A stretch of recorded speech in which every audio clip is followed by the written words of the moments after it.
제 시간 제세례파 아나베프티스트죠. 저기 우리 부산의 김기현 목사님 아시죠? 그분이 아직 이쪽 입장이죠. 그다음에 메노나이트 평화운동가들.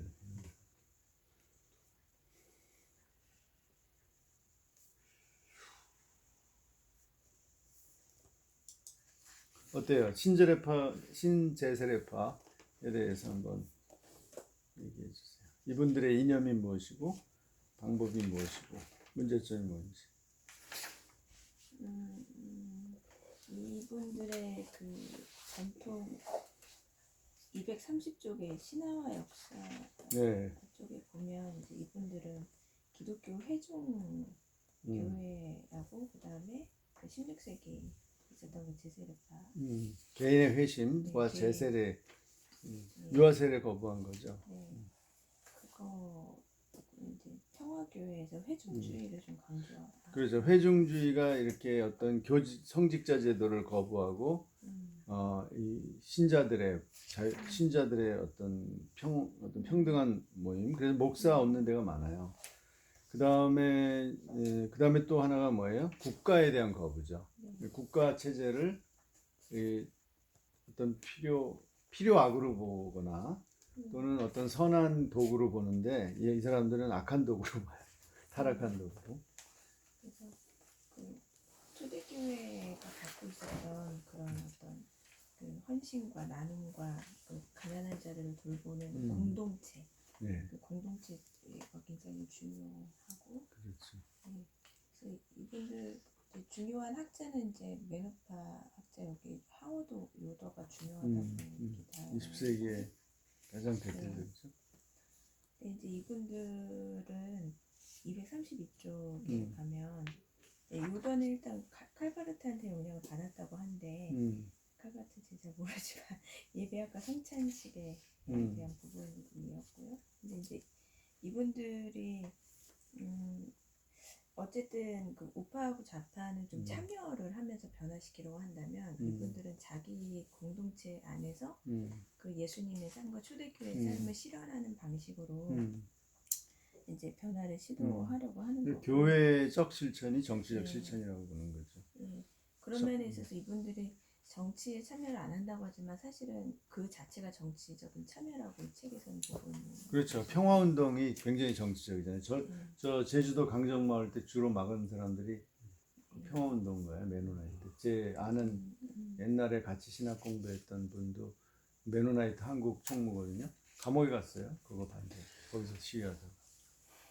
아주 그분들은 그거를 순교의 행위로 봐요. 그러니까 예수님의 사역 자체가 이제 가난한 자들을 돌보시고 또 눌린 자들을 해방하고 뭐 이런 예수님의 어떤 사역 자체가 굉장히 이 세상의 방법과 다른 방법이고 그리고 굉장히 급진적인 어떤.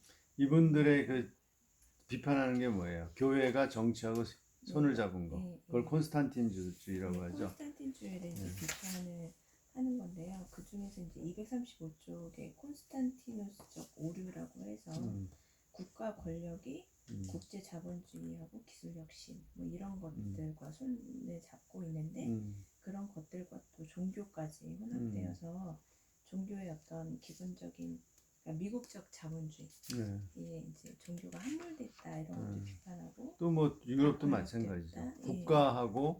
국가는 어차피 경제를 움직이잖아요. 그런데 그 국가의 기축이 개입하는 것이 위험하다고 보는 거죠. 그거를 비판하지 않고 받아들이는 거는 나쁜 거다 이렇게 생각을 하시는 것 같고요. 그래서 이제 이분들의 대안은 예수 그리스도의 메시아적 사명 이런 거 이야기를 하고요. 그래서 그런 237쪽부터 이제 예수님이 죽으신가 뭐 의미 이런 것들 이야기. 그게 주로 어떤 성격이에요? 예수님이 죽었다는 게 뭐예요? 평화주의죠. 네, 전쟁 싸우지 않고 무력 저항을 하지 않고 폭력을 사용하지 않고 예수님 돌아가셨다. 그거를 굉장히 중요시 보는 거예요. 그리고 비폭력주의, 비폭력적 거부하는 거죠.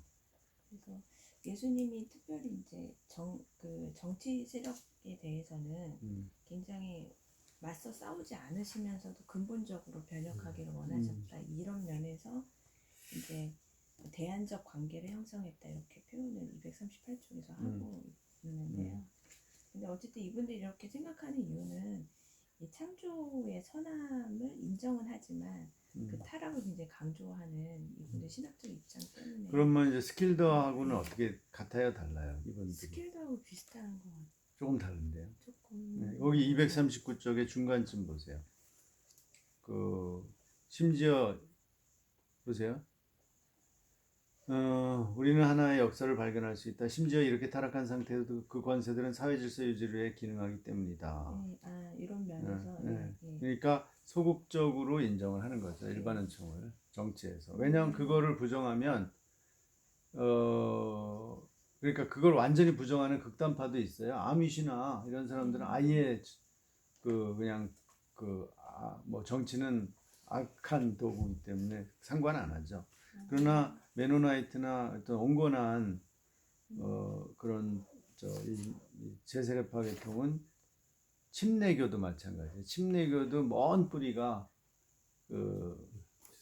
제세례파에 있죠. 직접적으로는 아니라고 하지만 그게 이제 이렇게 막 이렇게 분산돼서 형성된 거고, 신학은 칼빈주의 영향도 받았지만 그러나 교회 형태는 제세례파 회중주의를 가지고 있죠.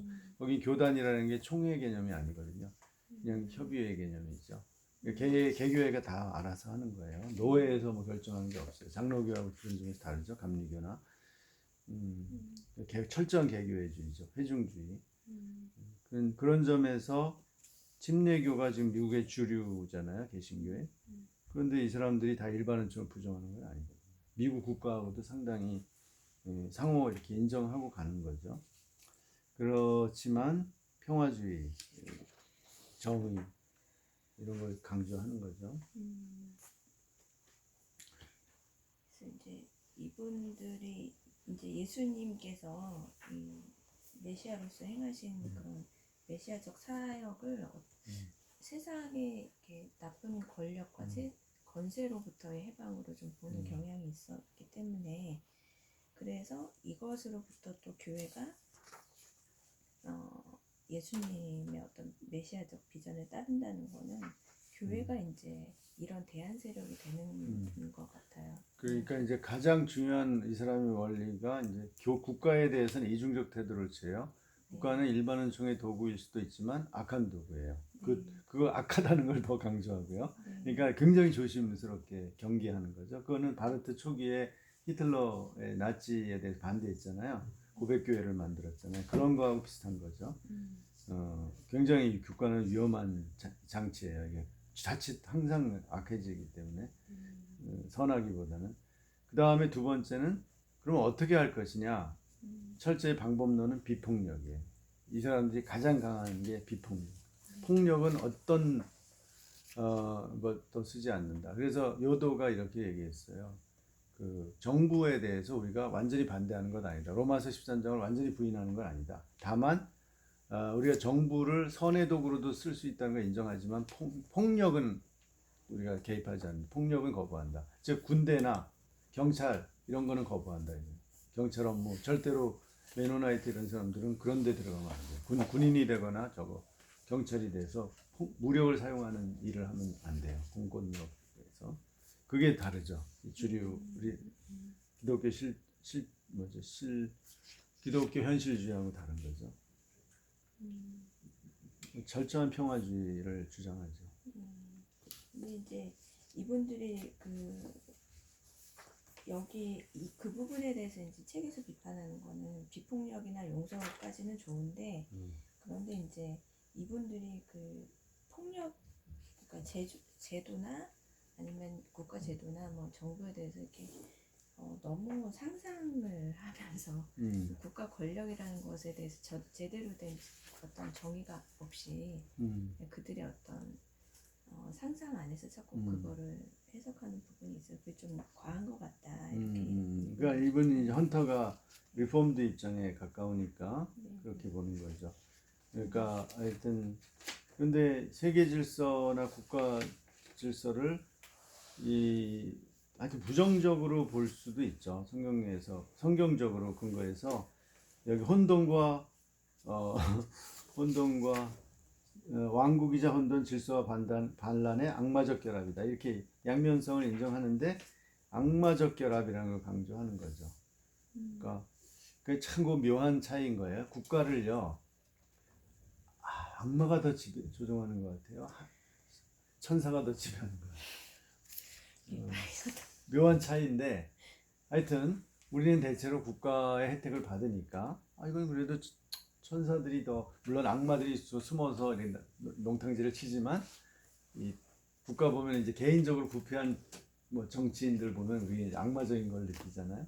그렇지만 전체로는 선의지를 가지고 국가는 가고 있다. 국민을 생명을 보호하고 뭐 번영을 보장하고 뭐 등등 그런 점에서 긍정적으로 보잖아요. 대체로. 그러나 이 사람들은 그 평가에서 달라요. 악마적인 요소가 더 많아요. 이 국가는 결국 국민들을, 그러니까 약간 무정부주의적이죠. 그러니까 의심하는 거예요. 국가라는 건 개인을 속박하고 신앙을 통제하고 결국은 어떤 권력자들의 이익 또는 뭐 부자들의 이익을 위해서 존재한다, 이렇게 보는 겁니다. 그리고 그게 약간 더 부정적으로 본다는 점에서 뭐 어떻게 보면 사회주의가 국가, 자본주의 국가 보는 거랑 비슷한 거죠. 하여튼 뭐 그러면 사회주의 국가도 마찬가지예요. 이쪽에서는 다 국가 체제는 다 의심하는 거예요. 그래서 그 대안이 뭐예요? 국가의 정치를 신뢰하는 게 아니라 교회가 해야 된다는 거예요. 교회가 대안이에요. 교회 공동체가 정치고 사회 전략이고 윤리고 사회 윤리. 그러니까 이제 국가와 분리해서, 예를 들면 복지도 국가에 맡기면 안 된다는 거죠. 전부 우리 교회가 해야 된다. 교회가 국가와 항상 거리를 두고, 그런 점에서 초기에 카이퍼의 방식하고 비슷해요. 카이퍼가 그 반혁명당의 주요 노선이 뭐예요? 국가로부터 교회를 분리시키고요. 그 다음에 국가로부터 교육을 분리시키는 거예요. 두 가지가 쟁점이었거든요. 그때. 그걸 위해서 국가가 예수 그리스도도 안 믿는 그런 사람을, 신성을 부정하는 사람을 목회자로 국가교회가 세우니까 그건 거부해서 보수적인 신자들과 연합해서 그걸 거부해서 국가교회로부터 분리시키는 거고, 그러기 위해서 교육을 또 분리시키고 했죠. 그런 거랑 똑같아요. 제세례파들의 기본 입장이. 그런데 이제 나중에 카이퍼는 어때요?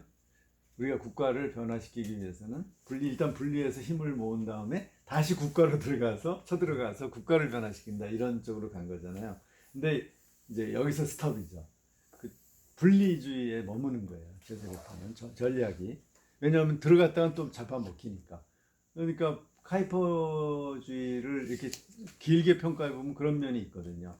결국은 국가를 장악한 듯 했으나 결국은 나중에 장기적으로 보니까 국가에 먹혀 들어가서 지금 뭐 예를 들면 암스테르담 자유대학이 국가대학이 되어버렸어요. 거기 이슬람 연구소도 만들고 라피도 만들고 그런 대학이 됐어요. 그리고 뭐 그냥 아직 그러니까 남한은 있는데 이 국가가 운영을 하는 거예요. 얘는 돈이 없으니까. 사립대학에 엄청난 돈이 들어가는데 몇만 명의 대학생을, 그러니까 결국은 국가대학이 된 거죠. 그냥 정신적으로만 기독교 대학이지 실제 운영은 국가가 하는 거예요.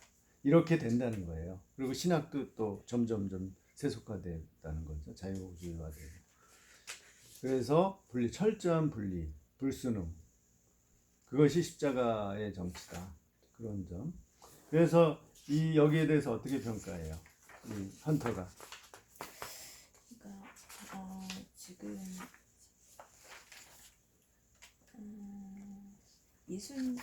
이제 이런 분들도 결국은 교회가 대안이라고 이야기를 하고, 교회가 이제 이 국가 안에서 조금 뭐라고 표현하냐면 교회의 타자성이라고 표현을 하면서 이렇게 요한은 세상에 대해서 교회는 타자다. 네, 교회는 타자다, 이렇게 이야기를 하고, 교회의 목적은 예배 공동체가 되고 교회의 시민권이 진짜 시민권이고, 이렇게.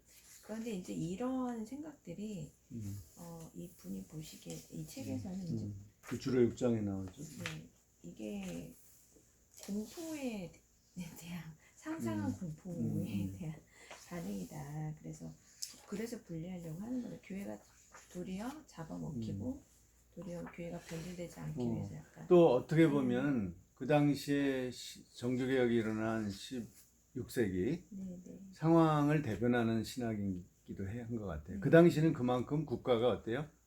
국가가 이단이다 그러면 어때요? 예. 참수형시키고 화형시킨 게 국가예요.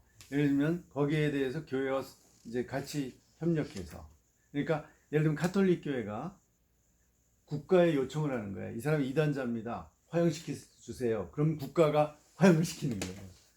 이런 구조였거든요. 지금은 그렇진 않잖아요. 국가와 종교개혁 이후에 뭐 어느 분리됐잖아요. 가톨릭도 그렇고 그 영향력은 주지만, 그러나 옛날에는 거의 일치했거든요.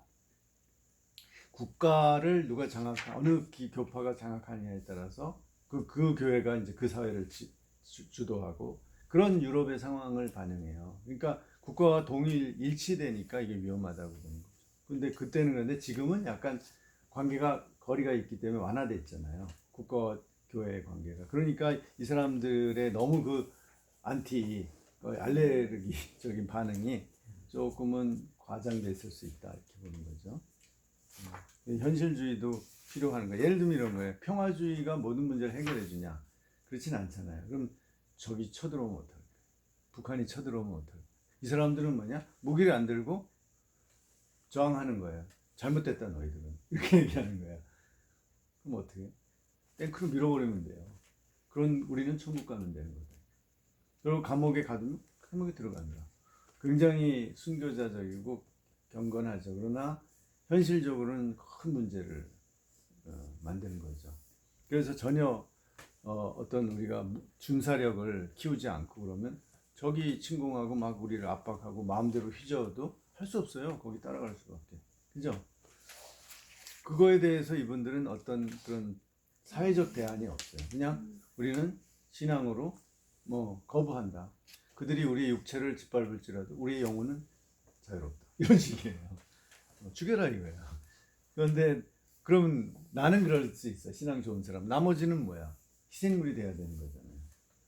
이제 그게 문제예요. 비현실적인 게.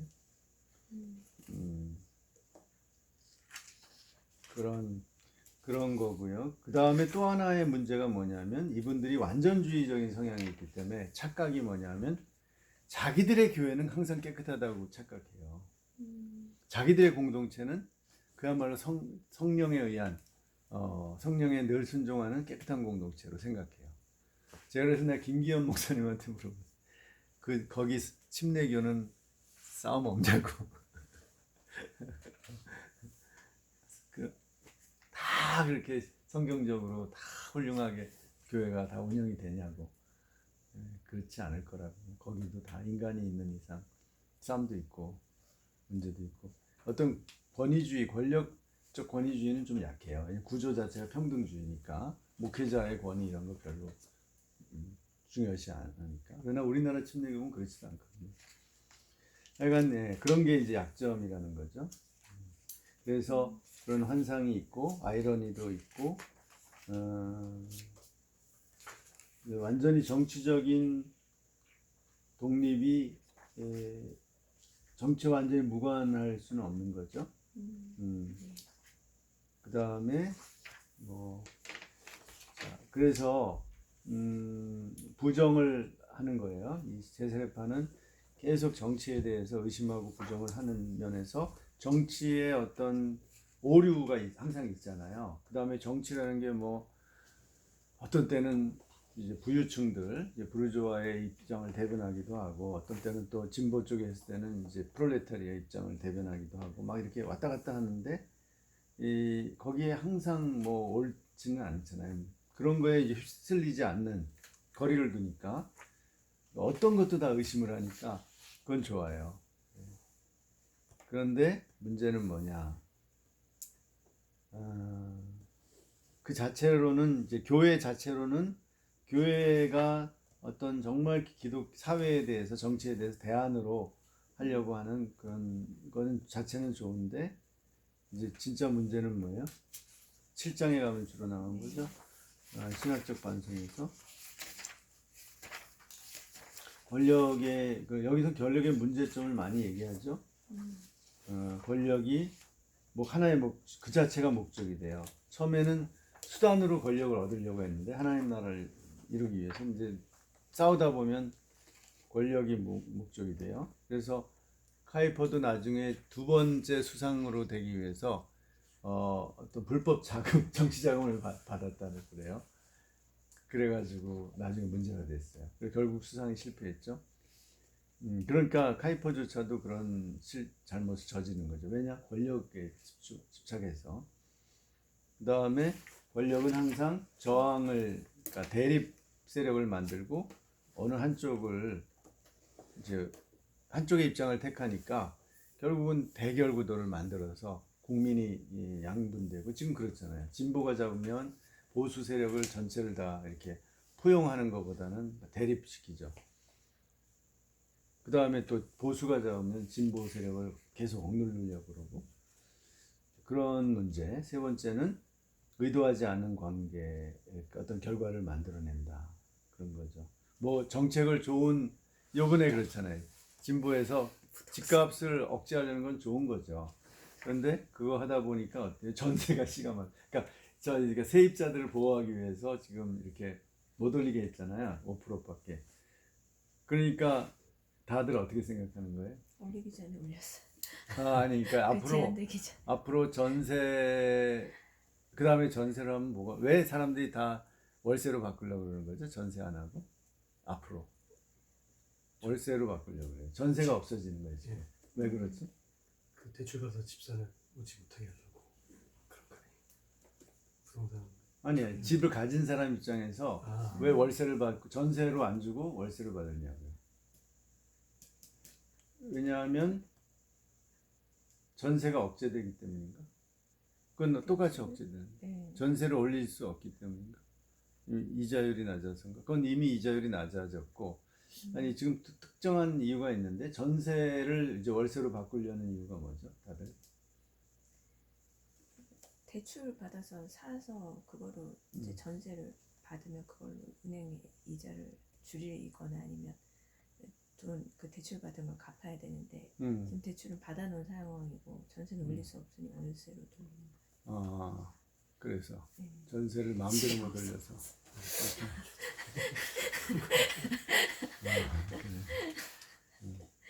하여간 그러니까 이제 전세가 확 줄어든다는 거죠. 네. 자, 그래요. 난 집이 있는데도 잘 모르겠어. 네. 자, 그 다음에 권력이 항상 그렇고, 그 다음 결론이 신학과 권력에서 제세례파의 긍정적인 면과 부정적인 면을 얘기를 하죠. 네. 이분이 제세례파를 상당히 수용하려는 의도가 분명해요. 여기 나중에 계속 제세례파 얘기를 하는 거죠. 그 제세례파의 어떤 약점이나 한계에도 불구하고 제세례파로부터 좀 배울 점이 있다는 거죠.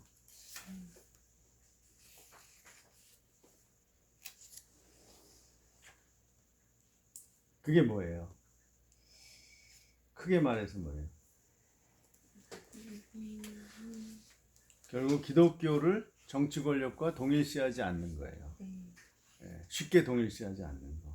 그거를 고려해야 된다는 거죠. 왜냐하면 자꾸 이렇게 정치 권력, 정치가 중요하니까 영향력이 크니까 정치에 들어가서 뭔가를 바꾸려고 하다가 정치에 말려드는 거죠. 그리고 권력 지향적이 되고 그런 문제들. 그 다음에 어떤 분파주의, 한쪽 입장에 서서 다른 쪽하고 싸우는 그런 어떤 구도에 빠지는 거죠. 자기도 모르게. 그런 거에 대해서 아예 양쪽을 어느 한쪽에 속하는 게 아니라 다 거기서부터 벗어나서 거리를 두고 정치를 본다. 그럴 때 오히려 하나님의 뜻을 더 잘 알 수 있다. 뭐 그런 얘기 같아요. 280쪽 중반에 이제 탈정치적 이해를 토대로 이렇게 우리 생활에서 경험하는 사회 권력이나 관계적 권력에 대해서 예수님의 가르침을 보자 라고 이분이 이야기하면서 정치 권력하고 사회 권력을 나눠서 지금 논의를 진행하고 있는 것 같아요. 그게 아까 이제 그람시의 이론 내에서 헤게모니를 좀 우리가 만들어 보자인데 그 헤게모니를 그러니까 거기하고 연관해 생각해 보면 기독교적인 헤게모니를 만들어갈 때 예수님의 어떤 성육신과 죽으심과 부활하신 그리고 이제 문화에 대한 예수님의 어떤 태도들 그런 걸 좀 활용해야 되지 않나. 그러니까 예수님은 지위나 명성이나 어떤 세력화를 거부하셨다는 그런 부분들이 탈정치화하는 데 중요한 기준이 될 것 같아요. 그럼 어떤 방식으로 그러면은 여기 그 사회 권력을 만드는 거예요? 그거를 다음에 논의하자 이렇게 나왔는데 다음 시간에 그걸 얘기해보자. 그러니까 개인과 공동체를 네. 통해서 네. 어떤 문화화하거나 문화에 영향을 주거나 제도에 영향을 준다 그런 거죠. 네. 기독교 신앙과 문화에 대한 부분은 정치화하지 말고 예수님의 삶과 가르침에 기원한 권력 모델, 그러니까 권력을 우리가 제세례파처럼 권력이나 제도를 무조건적으로 비판하고 배제하는 게 아니라 사실 제세례파도 그런 자기들의 삶에서 그걸 활용하고 사용할 수밖에 없잖아요. 그러니까 그런 면에 있어서는 우리가 가치를 다시 재고해 보자 이렇게. 그러니까 약간 그 콘스탄틴 이전의 기독교로 돌아가자는 얘기하고도 비슷해요. 기독교가 오히려 박해받는 상황에서 사회적인 이제 마이너 리그에 속했잖아요. 그런데 오히려 그 박해를 받고 사람들한테 손가락질 당하면서도 오히려 사람들을 긍휼히 여기고 사회적 약자들을 또 강제가 아니에요. 국가를나 법을 이용해서 강제가 아니고 비강제적으로 사람들을 설득한다든지 이런 방식이 더 낫다라는 것 같아요. 되게 그 정치 권력을 되게 윤리적인 부분에 결국 우리가 이제 기독교에서 말하는 그런 윤리 있잖아요. 그 윤리와 그다음에 소명. 그래요. 그게 아까 신실한 기독교 실존 그걸 얘기하는 거죠. 결국 그런 태도로 가자 장기적으로 오히려 그게 더 낫다. 단기간에 어떤 권력을 잡아서 뭔가 제도를 바꿔서 기독교적인 영향을 만들려고 하기보다는 우리가 그렇게 살고 공동체가 어떤 본을 보이고 비기독교인들을 정의롭게 대해주고 사랑해주고 우리가 또 우리의 믿음에 따라서 우리 그리스도의 본에 따라서 살고 그러면은 그리고 특권을 거절하고 그러면 된다 그런 얘기죠. 그게 훨씬 더 즉 이런 비강제적 방법이 효과적이다.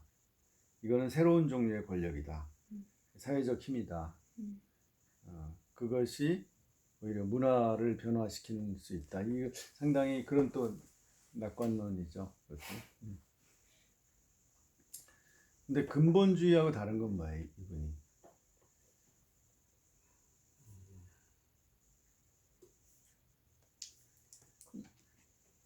쟁취하는 거가 싸움의 구도나 이런 게 아니라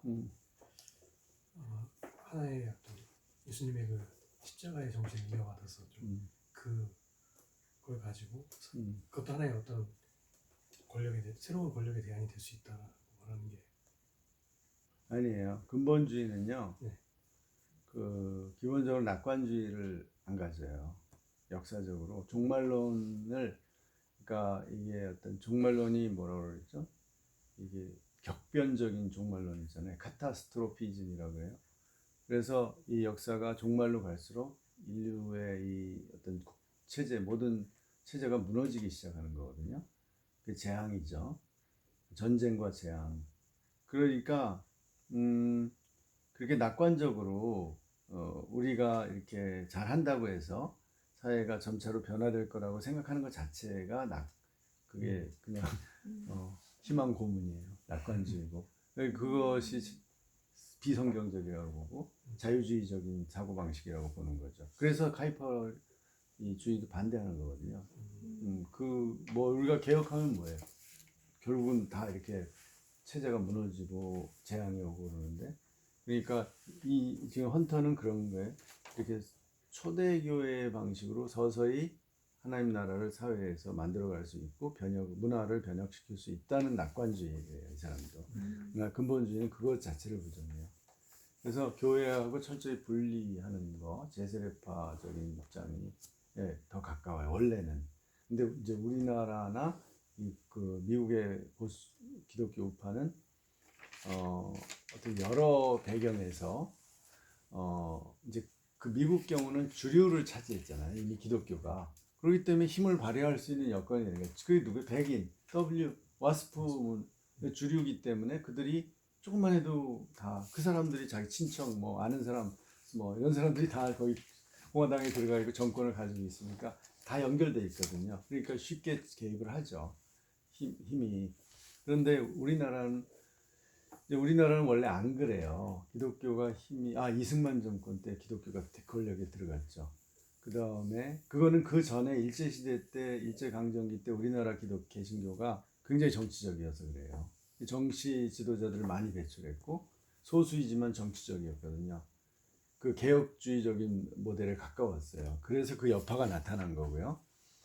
국민들은 비기독교인인데 지도자들만 기독교인이 많았어요. 그런 상황이고 그 다음에 다시 원래 근본주의로 미국이 영향을 받아서 근본주의로 회귀하면서 어때요? 비정치적이 됐는데 이 반공주의 때문에 다시 정치에 끌려 들어간 거예요. 그것을 철저히 이용한 게 박정희고 그래서 끌어들였죠. 손을 잡았어요. 어쩔 수 없잖아. 지금 공산군이 그냥 나라를 다 점령하려고 하는데 이승만 그다음에 박정희 반공주의가 손을 안 잡을 수 없죠. 미국과 그런 식으로 해서 사실 원래 분리주의인데 한편으로는 정치에 참여하면 안 된다. 이제 목회자들, 교회가 이렇게 얘기를 기본 교리는 있으면서도 또 실제로는 이렇게 간접으로 또 암묵적으로 참여해서 지지 세력이 됐죠. 그죠? 교회 대부분이 박정희 전두환까지 이르는 이 군사 독재를 체제를 옹호한 사람이 더 많죠. 그러니까 목회자들도 그렇고 이제 나중에 그 분위기가 점점 이제 지지가 약해졌죠. 전두환 독재가 길어지면서. 그러나 또 많은 그 목회자나 하여튼 보수적인 신자들은 그게 낫다. 진보보다는 그게 낫다 이렇게 생각했죠. 네. 그러니까 우리나라는 그러니까 어느 나라나 그런 꼭 우리나라만 그런가 반공 때문에 그런가 그렇지 않은 것 같아요. 교회가 있잖아요. 그 사회에서 어느 정도의 그 세력을 갖게 되면요, 이게 그야말로 연결되잖아요. 주류 세력하고. 그러니까 교회가 은연중에 정치적으로 힘을 갖는 거예요. 그러면서 어떤 태도를 갖게 되는데 그 필요에 의해서 그러니까 교회에 유리한 쪽으로 가는 거죠. 그죠? 교회를 지키고 교회가 성장하고 뭐 그런데 기독교적 가치를 이제 주장하는데 더 유리한 쪽으로 이렇게 교회가 정치적 세력하고 이렇게 은연중에 결탁하는 경향이 있는 것 같아요. 이제 이 헌터의 얘기는 그런 경향이 있기 때문에 조심해야 된다는 거죠. 좀 거리를 두고 항상 그 정치와 이렇게 가까워지려는 경향이 있거든요. 그 독일의 경우가 그래요. 독일의 교리적으로는 루터가 두왕국론을 통해서 정치와 교회는 하나님이 통치하는 두 영역이다. 개입하지 마라 서로 그렇게 가르쳤거든요. 근데 독일처럼 정치가 교회에 많이 개입하고 이게 서로 아주 긴밀히 칼빈주의보다 더 깊이 연결된 나라가 없어요. 그 극치가 히틀러의 독일 교회 히틀러를 완전히 충성서약하게 되는 거기가 클라이맥스거든요. 그 결과 카타스트로프가 온 거죠. 그러니까 굉장히 위험한 게 사실이에요. 국가와 동일시하는.